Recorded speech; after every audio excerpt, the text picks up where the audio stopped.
আসসালামাইকুম। আজকে হচ্ছে রোববার, সানডে উইকেন্ডে, বাট আজকের দিনটা চাষাবাদে কাজ সময় লাগালাম। ভিডিওটা করার কারণটা হচ্ছে আপনাদের একটা বুদ্ধি বলা যায় শেয়ার করার জন্যে। যেহেতু আমাদের বাংলাদেশে চিটংয়ের গ্রামে লাউ গাছ যখন লাগায় তখন একটা মাচাঙের ব্যবস্থা করা হয়। তো এখানে তো বাঁশ গাছ কোথায় পাবো? তা আমি কী করছি, বাসা থেকে ওই যে কাপড় যে সুগার দেয়, কাপড়ের স্ট্যান্ডটা নিয়ে আসছি। দেখতে পাচ্ছেন, একতলা, দোতলা, তিনতলা। তো কতটুকু সফল জানি না। আমি চিন্তা করছি আমার লাউ গাছের ইয়েগুলো, টাকাগুলো এখানে তুলে দিব। এই দেখছেন লাউ গাছ।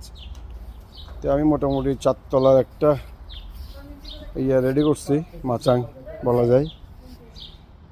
তো উপর আবার নেট দিতে হবে, না কাঠবিড়ি সব খেয়ে ফেলবে। এটা হচ্ছে কাঁচামরিচ গাছ, কাঁচামরিচ চারা থেকে যেগুলো বাসায় চারা করছিলাম, ওইটা কাঠবিড়ালি ভয়ে আবার ঢেকে দিচ্ছি যেন খেতে না পারে। ওগুলো বেগুন গাছ, দেখতে পাচ্ছেন আজকের বাগান। ওই যে টমেটো গাছ আর গাছ কর্নার দিলাম। তো আমার এই বুদ্ধিটা কেমন হয়েছে জানাবেন।